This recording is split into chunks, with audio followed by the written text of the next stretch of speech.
Hello everyone, welcome back. Last video में मैंने discuss किया था कि what is lease and what are the advantages and disadvantages of lease. आज के इस वीडियो में हम उसके टाइप्स को कवर करेंगे। तो बीकॉम में हमें दो ही टाइप की लीज कवर करनी है, एक है फाइनेंशियल लीज और सेकेंड है हमारे पास ऑपरेटिंग लीज। तो सबसे पहले हम स्टार्ट करते हैं फाइनेंशियल लीज क्या होता है। तो देखिए यहाँ पे टर्म आ रहा है फाइनेंस, यानी कि ऐसी लीज जिसमें हमारा जो मेन पर्पस था, जो हमारा बेसिक पर्पस था वो ये था कि हमें अपनी एसेट को फाइनेंस करवाना था। तो देखिए लीज समझाते टाइम मैंने एग्जांपल लिया था कि एक पर्सन है जो कि यूज़र ऑफ एसेट है, वो एक कंपनी के पास जाता है टीवी परचेज करने, बट कंपनी ये कहती है कि सर हम जो है वो कैश में ही डील करते हैं, तो हम आपको इंस्टॉलमेंट्स पे या हायर परचेज पे सेल नहीं कर सकते। तो इस पर्सन को ये फाइनेंसर मिलता है और ये फाइनेंसर क्या बोलता है कि तुम्हारे लिए इस एसेट को मैं परचेज कर लेता हूँ और जो एसेट मेरे पास आ जाएगी और तुम इस एसेट को मुझसे ले लेना, यूज़ कर लेना, और इसके बदले तुम मुझे क्या दोगे, मुझे इसके बदले में तुम रेंटल पेमेंट्स दोगे जो कि एवरी मंथ तुम्हें मुझे देना होगा। तो ये लीज था जिसके अंदर तीन पार्टीज इन्वॉल्व थी। ये लेसी था, इट इज़ द सप्लायर और the manufacturer of the asset and this person is the lessor. अब यहाँ पे क्या हो रहा था कि यहाँ पे जो पर्सन था, जो यूज़र ऑफ द एसेट है, उसका इंटेंशन क्या था कि मुझे इस एसेट को ओन करना है। वो ये टीवी खरीदना चाहता था, but because of the lack of funds, उसके पास पैसे नहीं थे, उसने इसको फाइनेंस करवा दिया थ्रू लीज। अब जब हमारी बेसिक इंटेंशन ये होती है कि हमें एसेट को यूज़ नहीं करना बल्कि हम उसके ओनर बनना चाहते थे, तो उसे हम बोलते हैं फाइनेंशियल लीज। अब जैसे ही इस पर्सन ने उसको एसेट को फाइनेंस करा के दे दिया, अब जब इसको वो यूज़ करना स्टार्ट करेगा, तो अगर मान लीजिए टीवी कभी डैमेज हो जाता है, टूट जाता है, गिर जाता है, कुछ भी होता है, तो इसका सारा रिस्क किसका होगा, इसी पर्सन का होगा, because he is the user of the asset. इसका इंटेंशन क्या था कि मैं इस टीवी का मालिक बनूं, मैं ये टीवी को यूज़ नहीं करना चाहता, मैं इसका मालिक बनना चाहता था। तो इस टीवी को अगर कुछ भी होता है, ये रिस्पॉन्सिबिलिटी किसकी होगी, इसी पर्सन की होगी। जबकि वैसे हमें क्या पता है कि हायर परचेज में क्या होता है या इंस्टॉलमेंट सिस्टम में क्या होता है कि person who is the owner of the asset, उसी का ही रिस्क एंड रिवॉर्ड रहता है। बट फाइनेंशियल लीज में क्या होता है, फाइनेंशियल लीज इसकी जो है एक एक्सेप्शन है कि आप इसके ओनर नहीं हो, this person is not the owner of the asset, but फिर भी अगर इस टीवी को कभी डैमेज होता है, कुछ भी अगर इसके साथ रिस्क रहता है, तो वो रिस्क किसका रहेगा, इसी पर्सन का रहेगा। और अगर इस टीवी से कोई रिवॉर्ड मिलता है तो वो भी किसका होगा, इसी पर्सन का होगा। यानी कि financial lease is that type of lease where all the risk and all the rewards of the asset are transfer to this person. तो इस पर्सन को ट्रांसफर हो जाएंगे, सारा रिस्क भी इसका है, सारा रिवॉर्ड भी इसका है, बस ऑन पेपर ओनर कौन होगा, ये पर्सन होगा। So this is the basic difference between financial lease, कि फाइनेंशियल लीज में रिस्क एंड रिवॉर्ड किसका हो जाता है, यूजर का होता है, ना कि ओनर का। तो देखिए मैंने लिख भी दिया है कि risk and reward are transfer to the lessee. तो जो भी लेसी होता है उसको सारे रिस्क एंड रिवॉर्ड ट्रांसफर हो जाते हैं इन दी फाइनेंशियल लीज।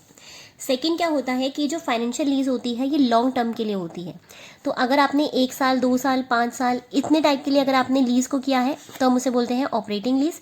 लेकिन अगर आपने लॉन्ग टाइम के लिए लिया है, लंबे समय के लिए लिया है, वो कितना लंबा होता है वो मैं अभी आगे आपको बताऊंगी। तो अगर आपने लॉन्ग टर्म के लिए लीज पे कुछ सामान लिया होता है, कोई एसेट को लिया होता है, तो उसे हम बोलते हैं फाइनेंशियल लीज। तो देखिए यही होता है फाइनेंशियल लीज। तो financial lease is defined as a lease that transfer substantially all the risk and the rewards incidental to the ownership of the asset. तो जो भी रिस्क एंड रिवॉर्ड होते हैं वो ट्रांसफर किए जाते हैं किसको, लेसी को। टाइटल में और में नॉट बी ट्रांसफर। देखिए टाइटल जरूरी नहीं कि ट्रांसफर होगा, टाइटल मतलब उसकी ओनरशिप। ओनर कौन है, ओनर तो फाइनेंसर है जिसने एसेट को फाइनेंस किया है। तो इसका जो रिस्क एंड रिवॉर्ड है वो किसको ट्रांसफर हो जाते हैं, लेसी को ट्रांसफर हो जाते हैं। And it is a long term lease. तो ये कौन सी लीज होती है, जो कि लॉन्ग टर्म के लिए होती है। अगर आप लंबे समय के लिए किसी लीज अग्रीमेंट में आते हैं तो it is a financial lease. अब वो टाइम पीरियड कितना लंबा होगा वो भी हम आगे देखेंगे। तो ये होता है risk and reward and long period of time.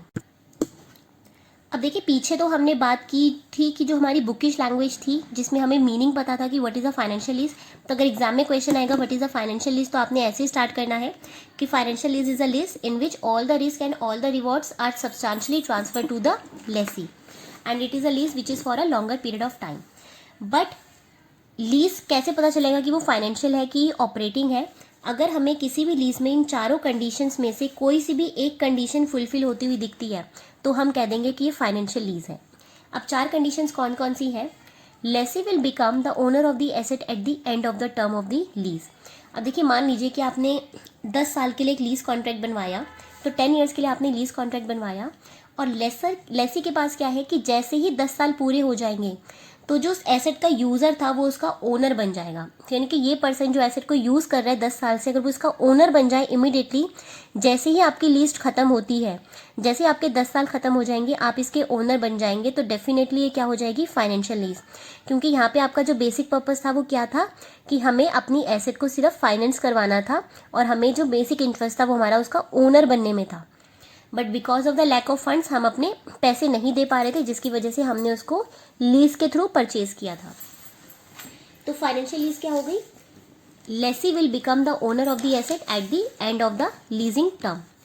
Second होता है lessee has an option to buy the asset. अब देखिए, यहाँ पे तो कॉन्ट्रैक्ट में आपने लिख दिया कि भाई जैसे ही 10 साल पूरे हो जाएंगे और तुम मुझे 10 साल तक सारी पेमेंट्स कर दोगे, तो 10 साल बाद ये एसेट तुम्हारे नाम पे मैं ट्रांसफ़र कर दूंगा।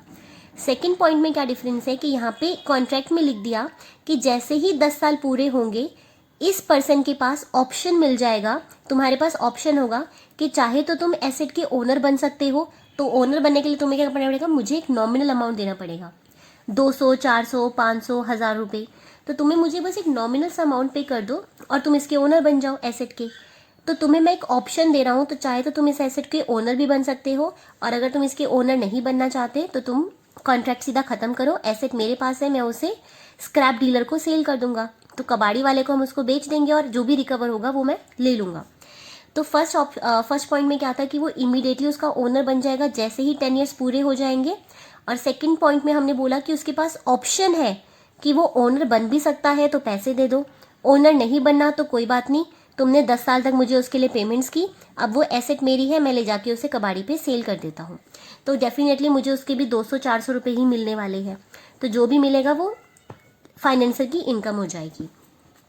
तो या तो ये ऑप्शन आपको मिले या फिर ये वाली मिले, तो इन दोनों में से अगर कुछ भी मिलता है तो आप उसको फाइनेंशियल लीज बोलेंगे। थर्ड कंडीशन होती है lessee has use the asset for at least 75% of the economic life of the asset. अब देखिए, एक एसेट है, मान लीजिए एक कंप्यूटर है, कंप्यूटर की जो लाइफ होती है वो 10 ईयर्स तक सही से चलता है, 10 साल 15 साल तक चलता है। अब एक पर्सन आया जिसने उसको 9 साल तक यूज़ किया, 9 ईयर्स के लिए उसने उसको लीज पे ले लिया और 1 साल की उसकी लाइफ रह गई थी। अब एक बात बताइए, किसी एसेट की लाइफ ही 10 साल तक है और आप उसे 9 ईयर्स तक यूज़ कर रहे हो, तो उसके बाद 1 साल में वो कितना सही चलेगा। आप किसी फ़ोन को भी बेचते हो तो आप उसको क्या देखते हो, यार कितना पुराना फ़ोन है, यार इसमें तो कुछ बचा ही नहीं है, इतना हैंग हो रहा है, तो हम क्या कहते हैं, इसकी तो लाइफ ही कुछ नहीं है। यानी कि जो मेजर लाइफ है किसी एसेट की, अगर आपने यूज़ कर ली तो भैया आप तो उसी को, तो आप वो कौन सी लीज हो जाएगी, फाइनेंशियल लीज हो जाएगी। तो कितना टाइम पीरियड होना चाहिए, तो उन्होंने बता दिया कि 75%। तो अगर आपने किसी एसेट की 75% तक, उस 75% या उससे ज़्यादा की लाइफ जो है वो आपने यूज़ की है, तो हम उसे बोलेंगे फाइनेंशियल लीज। थर्ड होता है present value of the lease payment is at least 90% of the cost of asset. अब इसका क्या मतलब है, तो देखिए हर साल आप कुछ ना कुछ रेंटल पे कर रहे होंगे, जैसे फर्स्ट ईयर में कुछ पे करेंगे, सेकंड में, थर्ड में, फोर्थ में, fifth, seventh, eighth, ninth and 10th। तो इस तरीके से हम 10 साल तक अपनी लीज पे जो है वो उसकी लीज रेंटल्स को पे कर रहे होंगे। इन सब का हम टोटल कर लेंगे, जो भी सम आएगा इन सब का, तो मान लीजिए इन सब का जो टोटल आता है वो आता है 120 लाख रुपीज़, यानी कि 1,20,000 रुपीज़, ये पॉइंट है यहाँ पे। तो 1,20,000 रुपीज़ आपकी पूरी की पूरी 10 साल की 10 ईयर्स की रेंटल पेमेंट्स निकल के आती है। और उसकी जो कॉस्ट थी वो थी मेरे पास 1 लाख रुपये की कॉस्ट थी, जो मैंने बिगिनिंग में एग्जाम्पल लिया था। 1 लाख रुपये की कॉस्ट है, और अगर आप सारी इंस्टॉलमेंट्स को एडअप करते हैं तो हमें पता चलता है कि हमने टोटल 1,20,000 रुपये पे किया है। अब आप कहेंगे मैम ये 20,000 रुपये एक्स्ट्रा किस लिए है, तो 20,000 रुपये मैंने इंटरेस्ट के नाम का जोड़ा है कि उसने इंटरेस्ट चार्ज किया होगा 20,000 रुपीज़। अगर मैं इन सारे लीज रेंटल्स की, जो भी लीज रेंटल्स है, अगर मैं इन सबकी प्रेजेंट वैल्यू कैलकुलेट करूँ, प्रेजेंट वैल्यू भी आपको कैलकुलेट नहीं करना आएगा, ये फाइनेंशियल मैनेजमेंट का टॉपिक है। तो प्रेजेंट वैल्यू का मतलब क्या होता है कि प्रेजेंट वैल्यू का मतलब होता है कि आज के टर्म्स में रुपये की वैल्यू कुछ और है और आने वाले कल के टाइम में उस रुपये की वैल्यू कुछ और हो जाएगी बिकॉज ऑफ इन्फ्लेशन। अगर आप मुझे कहें कि मैम मुझे 10,000 रुपये दे दो, मैं कहूँगी ठीक है 10,000 रुपये ले लो। आप कहोगे मैडम आपको 1 साल बाद दूंगा, मैं क्या कहूँगी, ठीक है भाई 1 साल बाद दोगे ना, 10,500 रुपये वापस करना। तुम कहोगे मैम 10,500 क्यों, मैंने कहा भाई मेरे को 1 साल तक वेट भी तो करना पड़ेगा, महंगाई कितनी हो जाएगी तो तुम मुझे 500 रुपये एक्स्ट्रा दोगे। तो this is the present value. आज के 10,000 रुपये एक साल के 10,500 के बराबर होंगे। तो ये क्या होता है प्रेजेंट वैल्यू, कि आज की वैल्यू कुछ और है लेकिन फ्यूचर में उसकी वैल्यू कुछ और हो जाएगी। तो फ्यूचर की जो पेमेंट्स होती हैं उनकी वैल्यू बहुत ज़्यादा होती है क्योंकि इसमें इंटरेस्ट पार्ट इंक्लूड होता है और आज की वैल्यू कम होती है। सिमिलरली जब आप एसेट लेने गए थे तो 1 लाख की मिल रही थी, लेकिन जब आपने उसको इंस्टॉलमेंट्स पे बनवा लिया, लीज पे बनवा लिया, तो उसकी वैल्यू कुछ और हो गई, तो 1,20,000 रुपीज़ हो गई। तो अगर मैं इन सब की प्रेजेंट वैल्यू निकालूं तो अगर वो इसकी जो कॉस्ट है, कॉस्ट के 90% के बराबर आती है, कम से कम 90%, 100% भी हो सकती है, तो कम से कम अगर ये 90% के बराबर आती है तो इसका मतलब है वो फाइनेंशियल लीज है। अब ये जो आपके बुक्स में क्वेश्चन गिवन है वो इसी टॉपिक पे गिवन है कि 1,20,000 को हम कन्वर्ट करते हैं 10,000 पे और इस पे, तो आपको वो प्रैक्टिकल क्वेश्चन नहीं करना, हमें सिर्फ थ्योरी कवर करनी है। तो लास्ट पॉइंट में क्या बोला कि present value of all the rental payments, कि अगर मैं सारी रेंटल पेमेंट्स की प्रेजेंट वैल्यू निकालूं तो अगर वो मेरी कॉस्ट ऑफ द एसेट के 90% के बराबर होगी, कम से कम 90% के बराबर, तो 92 भी हो सकती है, 95 भी हो सकती है, 100 भी हो सकती है, तो अगर वो इसके इक्वल आ जाए तो मतलब क्या है, वो हमारी फाइनेंशियल लीज है। तो आई होप आपको ये चारों पॉइंट्स क्लियर हुए होंगे। अगर क्वेश्चन में आपको इन चारों में से कोई सी भी कंडीशन दिख जाए कि 10 साल के बाद आप उसके ओनर बन जाएंगे, 10 साल के बाद आपको ऑप्शन मिल जाएगा कि आप उसके ओनर बन सकते हैं, एसेट की जो मोस्ट ऑफ द लाइफ है वो हमने यूज़ कर ली है तो भी फाइनेंशियल लीज, और जितनी भी मैं पेमेंट्स कर रही हूँ अगर वो उसकी कॉस्ट की 90% के बराबर आ जाए, कम से कम 90% के बराबर आ जाए, तो मतलब वो फाइनेंशियल लीज होता है। अब हम बात करते हैं ऑपरेटिंग लीज की। अब देखिए ये एक पर्सन है जिसने हॉस्टल बना रखे हैं किसी कॉलेज के पास, तो इसका इसने एक हॉस्टल बना रखा है अपना किसी कॉलेज के पास, तो यहाँ पे काफ़ी सारे रूम्स इसने दे रखे हैं, काफ़ी सारे रूम्स इसने बना रखे हैं, और इसने बोला है कि जो भी इस कॉलेज में रहना चाहते हैं उनको हॉस्टल हम प्रोवाइड करेंगे, हॉस्टल की फैसिलिटी। तो एक पर्सन आता है जिसका जो कोर्स है वो 3 साल के लिए कोर्स होता है या फिर 4 साल के लिए आपका कोर्स होता है, तो आप किसी कॉलेज में एडमिशन लेते हैं तो आपको 3 साल का कोर्स होता है या फिर 4 साल का होता है। तो यहाँ पे क्या हुआ कि एक पर्सन आया जिसने इस रूम को जो है वो लीज पे लिया, उसने बोला कि सर मेरा 3 साल का कोर्स है तो मैं यहाँ पे 3 साल के लिए इस घर में, इस रूम में रहूँगा। तो वो इस रूम के क्या करेगा, मंथली चार्जेस इस पर्सन को पे करेगा, और जैसे उसके 3 साल पूरे हो जाएंगे वो इस घर को खाली करेगा और चला जाएगा। फिर ये पर्सन इसी रूम को किसी और पर्सन को रेंट पे दे देगा, लीज पे दे देगा, फिर उससे रेंटल पेमेंट्स लेगा और इसको 3 साल के लिए बुक कर देगा। फिर ये 3 साल बाद ये लड़का जो है ये भी रूम छोड़ के चला जाएगा, फिर कोई और पर्सन आएगा, फिर वो इस रूम को लीज पे लेगा। तो ऑपरेटिंग लीज क्या होता है, ऐसी लीज होती है जहाँ पे सेम एसेट जो है वो बार बार लीज पे दी जाती है टू द डिफरेंट लेसी। तो यहाँ पे एक ही एसेट को बार बार लीज पे दिया जा रहा है सेम पर्सन के थ्रू, क्योंकि ये ओनर है इस घर का, तो सेम पर्सन के थ्रू एक ही एसेट को बार बार डिफरेंट लेसीज को लीज पे दिया जाता है। अब मान लीजिए कि इस घर की जो इस रूम की जो कॉस्ट है वो मैं मान लेती हूँ 10 लाख रुपीज़ है, तो पूरा जो हॉस्टल है वो कहीं करोड़ रुपीज़ का होगा, तो एक छोटे से रूम की जो कॉस्ट अगर मैं निकालूँ तो 10 लाख रुपीज़ है। अब वो इससे रेंट कितना लेगा, 2,000 रुपीज़, या मान लीजिए 1,000 रुपीज़ पर मंथ वो इसे चार्ज कर रहा होगा। तो 1,000 रुपीज़ पर मंथ चार्ज करेगा, 3 साल के लिए इसने घर लिया है, तो क्या ये पूरे 10 लाख रुपये उससे पे कर रहा है? नहीं, वो उसे कितने पे कर रहा होगा, अगर मान लीजिए 3 साल के लिए लिया है तो 36,000 रुपीज़ पे कर रहा होगा, सिर्फ 36,000 रुपये पूरे 3 साल के। तो इसने क्या किया, क्या ये इसको 90% कॉस्ट का दे रहा है? नहीं, 90% भी नहीं दे रहा। क्या इसने इस पूरे घर की, मतलब इस रूम की जो पूरी इकोनॉमिक लाइफ थी वो यूज़ कर ली? नहीं, इसने तो सिर्फ 3 साल यूज़ किए।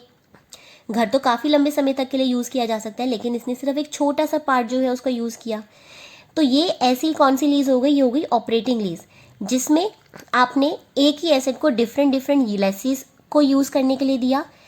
कॉस्ट जो है, जो भी हम रेंटल पेमेंट्स है वो हमारी कॉस्ट को रिकवर नहीं कर रहा। कॉस्ट तो 10 लाख रुपीज़ है उस एसेट की, लेकिन हम कितना रिकवर कर पा रहे हैं, 1% से 36,000। सेम नेक्स्ट पर्सन आएगा वो भी 36 देगा, 36 देगा, 36 देगा, तो हर पर्सन जो भी आएगा 36,000 ही तो पे करेगा। तो क्या मेरी 1% से पूरी कॉस्ट निकल रही है? नहीं। क्या 2% से मेरी कॉस्ट निकल रही है? नहीं निकल रही। मेरी कॉस्ट किसी भी असेसी से नहीं निकल रही, तो मुझे काफ़ी सारे लेसी को देना पड़ेगा, तभी तो मेरी कॉस्ट जो है वो रिकवर हो पाएगी। तो यही होता है ऑपरेटिंग लीज, और इसीलिए हम इसे किस और नाम से भी बुलाते हैं, नॉन पे आउट लीज, यानी कि ऐसी लीज जो मुझे पूरा पे आउट नहीं कर पा रही, मेरा एक कॉन्ट्रैक्ट जो है मेरी पूरी कॉस्ट को रिकवर नहीं कर पा रहा, उसे हम बोलते हैं ऑपरेटिंग लीज या फिर नॉन पे आउट। तो operating lease is a non payment lease in which the asset will be leased over and over again for a short period। हमने एक ही एसेट को ओवर एंड ओवर बार बार दिया शॉर्ट पीरियड के लिए, तो जैसे मैंने 3 साल के लिए बोला, टू डिफरेंट यूजर्स, तो डिफरेंट यूजर्स के लिए दिया है। Cost of the asset is not recovered from a single lessee. अब किसी भी एक पर्सन से उसकी कॉस्ट रिकवर तो नहीं हो पा रही, तो कोई भी पर्सन मेरी कॉस्ट को रिकवर नहीं कर पा रहा। अब मेंटेनेंस बर्डन किसके ऊपर आएगा? अब एक बात बताओ, घर तो इसका है, तो बियर कौन करेगा? यही बियर करेगा। घर में अगर थोड़ा सा कोई पत्थर टूट जाता है, कुछ भी हो जाता है, तो कौन बियर करेगा? सारा रिस्क इसी पर्सन का होगा, because he is the owner of the asset. तो maintenance burden is on the lessor who undertakes to bear the maintenance expend insurance. तो मेंटेनेंस वगैरह उसका होगा, वाइट वॉश वगैरह करवाना है, कुछ भी करवाना है, तो किसको रिस्क होगा? सारा लेसर का होगा।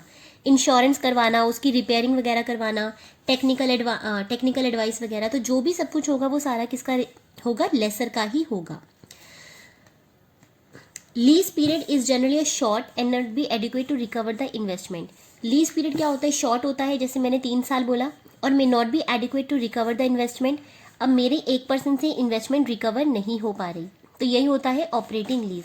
तो ऑपरेटिंग लीज क्या हो गया कि हम एक ही पर्टिकुलर एसेट को डिफरेंट लेसेस को रेंट पे देते हैं, लीज पे देते हैं, और मेरी जो पूरी कॉस्ट है वो 1% से रिकवर नहीं हो पाती। वो पर्सन सिर्फ एक शॉर्ट टाइम के लिए, यानी कि 3 साल, 4 साल, 5 साल, इस पूरी एसेट की लाइफ के कंपैरिजन में शॉर्ट होता है। अगर मान लो इसकी लाइफ ही 5 साल हो, ये जो रूम है ये 5 साल के लिए ही है, तो क्या ये शॉर्ट लाइफ है? नहीं, तो फिर ये लॉन्ग हो जाएगा, तो फिर ये फाइनेंशियल लीज हो जाता। ठीक है, तो अगर ये 5 साल की इसकी लाइफ होती तो डेफिनेटली जो इसके चार्जेस होते वो भी ज़्यादा होते। तो जो इसकी इंस्टॉलमेंट्स बनाता 36,000 नहीं बनाता, तो वो इसकी कहीं ज़्यादा इंस्टॉलमेंट बनाता। तो मान लीजिए कि 4 साल के लिए है, तो वो इसकी जो इंस्टॉलमेंट्स बना लेता वो 30,000 की हर महीने की इंस्टॉलमेंट बनाता, कि जैसे ही 4 साल पूरे हो जाएंगे तो मेरी जो कॉस्ट है वो मेरी रिकवर हो जाए, तो 30,000 रुपीज़ पर मंथ की इंस्टॉलमेंट बनाता। तो हमें देखना होता है कि जो एसेट की कॉस्ट है वो 1% से रिकवर नहीं हो रही, तो वो ऑपरेटिंग लीज है। हम डिफरेंट लेसेस को दे रहे हैं, तो भी वो ऑपरेटिंग लीज है, और अगर वो शॉर्ट पीरियड के लिए है तो भी वो ऑपरेटिंग लीज है। तो आई होप आपको operating lease and financial lease में डिफरेंस क्लियर हुआ होगा। This was all about the video. Thank you.